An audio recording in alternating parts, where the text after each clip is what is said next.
Então, dando continuidade, ainda dentro da parte de interpretação, só que agora vamos interpretar o anexo 2. O que é o anexo 2? Diretrizes de utilização. Então, não basta o procedimento estar dentro da cobertura, a ANS traz aqui, ó, DUT número 8, e aí tem um arquivo de diretrizes de utilização. Tá, o link aqui também, tá, pessoal? Tá ativo aqui também esse link, mas lembra do caminho que eu passei para vocês, para poder chegar lá na página onde eu consigo o arquivo de diretrizes atualizado. Então, as diretrizes, elas funcionam como um subsídio que a operadora tem para limitar a cobertura para alguns pacientes. Tá? Então, são critérios de enquadramento. Esses critérios eles têm que ser muito bem enquadrados. Tá? Porque existe a possibilidade da operadora fazer uma negativa de um atendimento e falar: este paciente não se enquadra nas DUTs, não se enquadra nas diretrizes de utilização. Tá? Então, se esse procedimento está aqui, ó, DUT número 8, aplicação de toxina botulínica, DUT número 8. Então, o que a ANS está falando? Você pode liberar aplicações de toxina botulínica só para paciente que se enquadre na DUT número 8. Então, a ANS está te dando essa possibilidade. Aí você vai analisar a DUT número 8 e precisa realmente ter esse enquadramento de forma efetiva. Não é eu acho, não é talvez, porque o eu acho ou talvez depois pode te gerar uma multa de 80, 90 mil reais. Então, não é o eu acho ou talvez. Então, o enquadramento tem que ser categórico. É sim ou não. Tá? Então, muitas DUTs apresentam especificidades que devem ser observadas caso a caso. Então, não dá para eu parametrizar o meu sistema e falar, meu sistema interpreta se o paciente se enquadra na DUT. Não dá. Segmentação de plano, eu ainda consigo. Eu consigo pegar ali, classificar direitinho e segmentar. Na hora que entrar um paciente que é um plano diferente do que está aqui na cobertura, ele já me sinaliza. Diretriz é caso a caso. Tá? Então tem que ter uma consistência muito certa nesse parecer, né? O desenquadramento equivocado gera negativa indevida. Tá? Quando tiver parametrização em sistema, tanto das próprias DUTs quanto dessa identificação do paciente, desse enquadramento de paciente, tem DUT que dá para parametrizar no sistema. Então, quando tiver parametrizado, atentar-se às atualizações. Tá? Tem operadora que até no próprio sistema coloca a DUT mesmo, né? Então, vamos pegar aqui um exemplo de DUT, ó. Essa é a DUT número 8. Então, o que a operadora pode fazer? O que o prestador pode fazer? Chega lá e inclui essa DUT número 8 no sistema. Então, na hora que o profissional está fazendo análise ali de enquadramento ou de negociação ou qualquer coisa que seja relacionada àquela DUT, ele vai entrar aqui no próprio sistema interno ali, vai ler e vai fazer os enquadramentos. Só que existem atualizações. Se você utiliza uma DUT interna dentro do próprio sistema, certifique-se que essa DUT está atualizada. Tá? Por quê? Porque altera. Tem procedimento que tem alteração de DUT. Então, eu entrei aqui na DUT número 8. Esse é o nosso arquivinho aqui de DUT, de diretrizes, oficial do site da ANS. Esse é só em PDF, não tem Excel. Começa aqui com um sumário. As DUTs são numeradas. Então, nesse exemplo do slide, é a DUT número 8. Então, você entra aqui na DUT número 8, tem o link no próprio arquivo, clica aqui, ele vai te direcionar até a DUT número 8. Tá? Não é uma DUT por procedimento, tem DUT que ela se enquadra em mais de um procedimento, a mesma diretriz, tá? Ela vai se enquadrar em mais de um procedimento. Aqui você vê as numerações, vai até vamos ver se está atualizado mesmo esse arquivo, ó, até 162, ó, que é a DUT do mapa de 5 dias. Então, vai de acordo com o procedimento que está em mãos ali. Aqui é um exemplo, está até diminuído para poder caber toda a diretriz. Aqui um exemplo de uma diretriz, tem vários tipos de formatos diferentes de DUTs, algumas mais simples, algumas com 2 linhas, algumas com 3 páginas, né? Então não vou entrar em todas as DUTs, obviamente, mas só trazer para vocês como é que funciona, como que elas vêm geralmente, né? Então você tem aqui DUTs essa aqui é uma DUT de enquadramento e não enquadramento. O que significa isso? Item 1 da DUT, geralmente elas são classificadas por item, né? Cobertura obrigatória para distonias focais. Então aqui ele está segmentando a DUT, tá? Primeiro critério, distonias focais. Então, para poder um paciente ter cobertura, ele tem que se enquadrar em pelo menos um desses critérios do grupo 1. Tá? Então, esse é o grupo de enquadramento, grupo 1. Então, o paciente tem que se enquadrar em pelo menos um desses critérios. Então, ele tem que ter blefaroespasmo, ou distonia laríngea, ou espasmo hemifacial, ou distonia cervical, ou distonia oromandibular, ou cãibra do escrivão. Ele tem que se enquadrar em pelo menos um desses critérios. Ah, se enquadrou em blefaroespasmo, se enquadrou em distonia laríngea. Pelo menos um desses critérios. E nenhum dos critérios do grupo B. Então, este grupo B é o grupo que vai desclassificar o paciente. Então, se esse paciente se enquadrar em algum desses critérios, ele pode se enquadrar em todos do grupo 1. Opa, a primeira parte, ok, se enquadrou em todos. Só que se ele se enquadrasse em algum desses do grupo B, do grupo 2, logo ele será desclassificado. Logo, ele não terá cobertura para essa aplicação de toxina botulínica, tá? Então, por exemplo, paciente tem blefaroespasmo, ok. Só que ela tem hipersensibilidade à toxina botulínica, desenquadra. Ela está grávida ou amamentando, desenquadra. Usa algum potencializador, usa algum potencializador de bloqueio neuromuscular, desenquadra. Tá? Então, são alguns critérios que ele já vai fazer o desenquadramento, ou seja, não vai ter cobertura. Então, esse é um exemplo de DUT. Não vou entrar em todos aqui, está parecendo uma bula de remédio, né? Diminuir o tamanho para poder caber ela toda dentro aqui do slide, né? Para ficar no exemplo. Mas, né, o bacana é olhar, né, de acordo com o que você está no momento ali. A gente não precisa nem decorar a DUT. Por quê? Porque muda também. Né? Então, decorar DUT às vezes é até perigoso. Então, estou analisando aqui um processo aqui de uma biópsia de lábio. Opa, deixa eu ver aqui qual que é a DUT de biópsia de lábio. Segmentação odontológica, cobertura, tal, não sei o quê. Tá vendo? Então, o importante é isso, né? É a gente fazer um enquadramento naquele momento. Mariana Peraza colocou aqui, pior DUT número 110. Ixi, a 110, às vezes precisa contratar muitas vezes, na verdade, né? A gente precisa de consultores, né? Técnicos mesmo, para poder fazer os enquadramentos. Porque quando você emite um parecer falando esse paciente não se enquadra, é perigoso, né? Se tiver alguma dúvida. E a 110 aqui que a Mariana comentou, ela é parte de genética. Né? Então, DUT de genética, às vezes, é muito complexo, é muito complicado. Não é uma coisa que você bate o olho e fala, sim, não. Né? Tem DUT que, pô, às vezes, tem que mandar para um geneticista. Né? Tem muita operadora que tem geneticista dentro do corpo ali de auditores, ou tem consultores ali externos que são geneticistas para poder fazer a análise e realmente ver se enquadra ou não aquele exame, aquele procedimento, né? Se o paciente tem cobertura.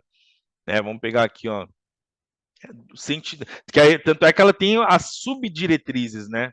Então, a 110 é a DUT genérica, só que ela vai ter as subdiretrizes, ó. 110.21, hemofilia B, que aí são as patologias, né? 110.22, mucopolissacaridose. Né? E aí ele vai indo, ó. Né? Qual a metodologia do exame tem que ser, né? Qual o escalonamento. Ixi, então, a 110 concordo com você, Mariana. Acho que se não for a mais, é uma das mais complexas que existem, né, dentro aqui das diretrizes.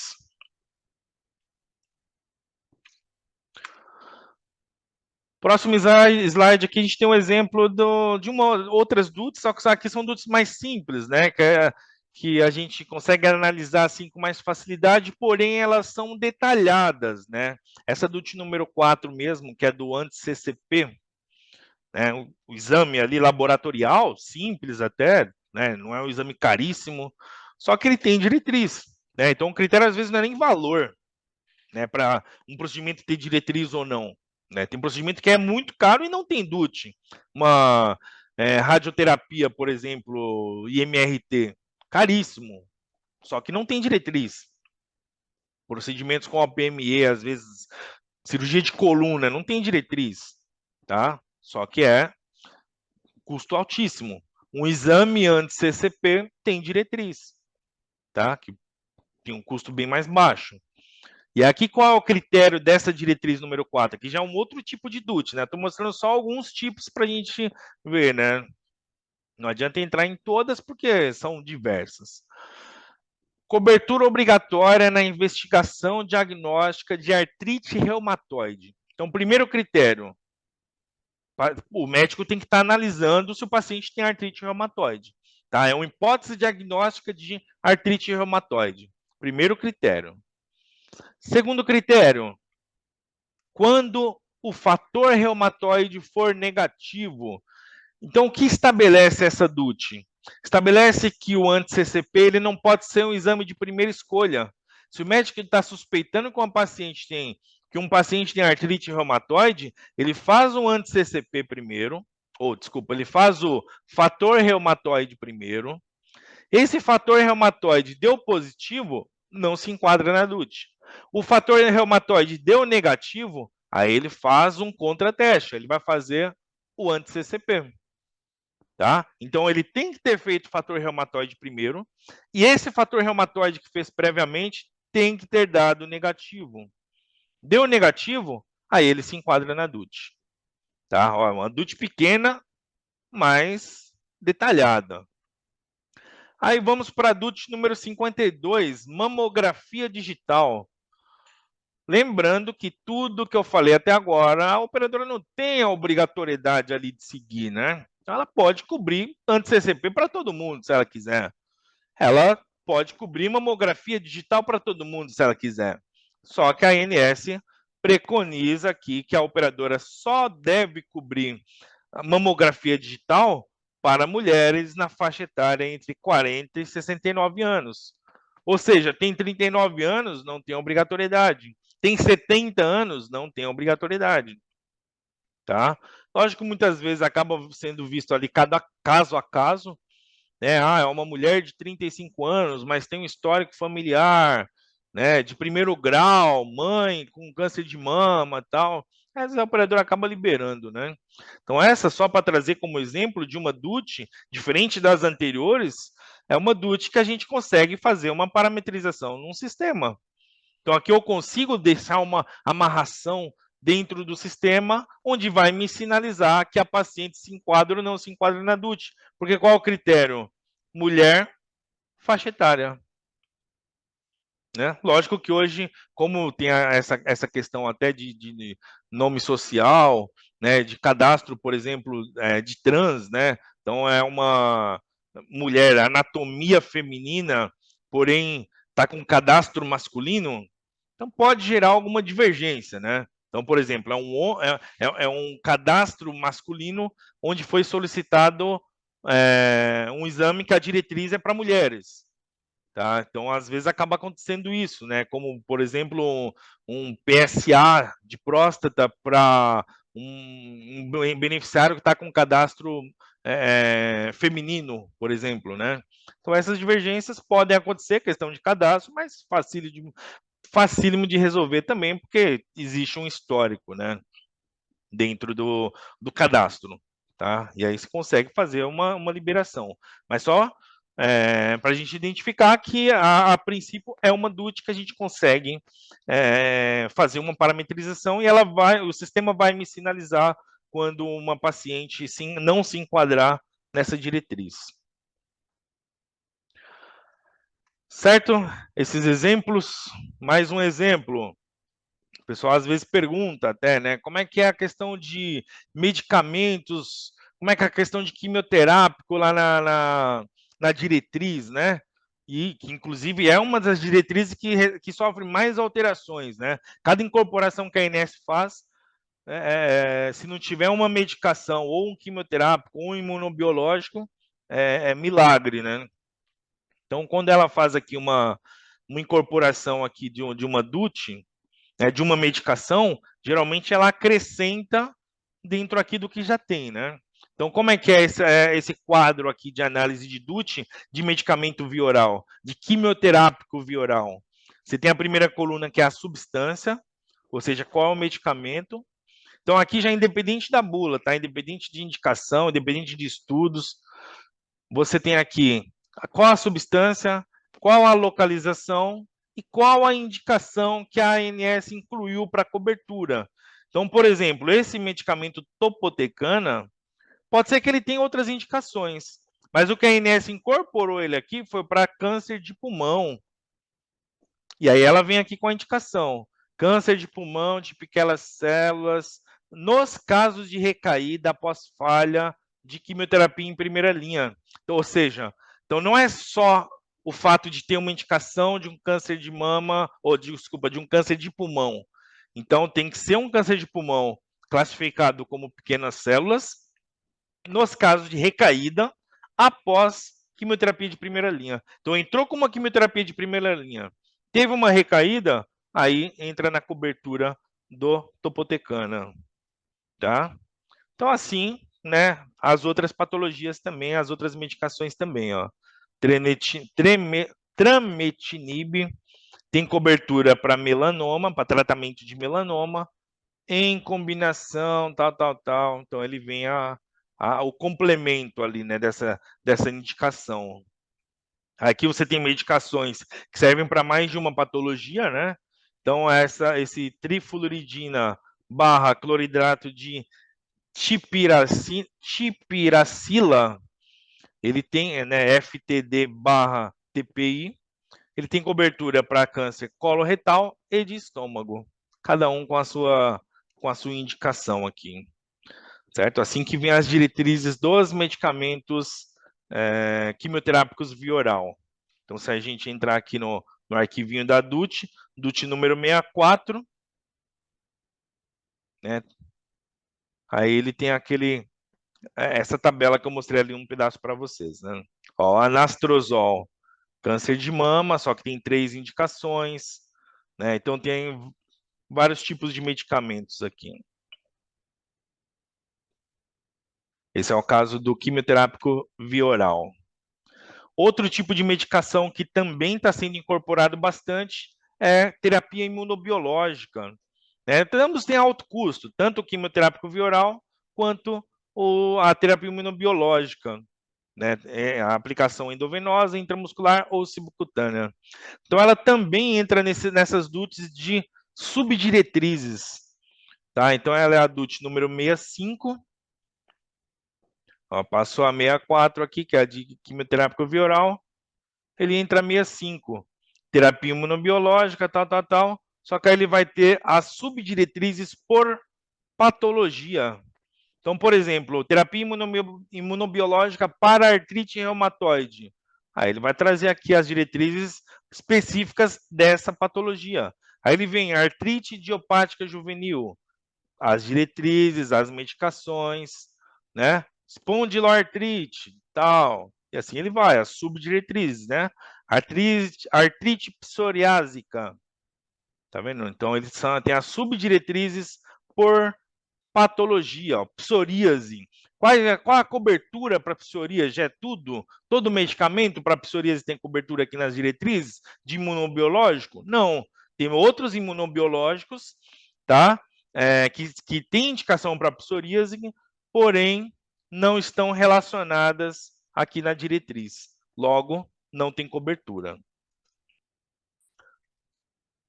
Essa também tem bastante atualização aí nas publicações da ANS, por patologia, né? Outra também que vem sendo atualizado aí com uma certa frequência, que também envolve medicação, terapia medicamentosa injetável ambulatorial. Isso gerava, às vezes, né, muita discussão também. Ah, tem cobertura, não tem cobertura? E a ANS passou a especificar quais as medicações, né, que são infundidas ali via ambulatorial, que a operadora tem a obrigatoriedade de cobrir. Tá? Então, tem aqui algumas medicações, anfotericina, né, e as indicações aqui. Né, recentemente foi incorporado, né, lá em 2022, foi incorporado aqui o Ferinject, né, um medicamento para anemia. Então, tem aqui a indicação também específica dessa medicação, né? Substância e indicação. Esses são os medicamentos injetáveis ambulatoriais.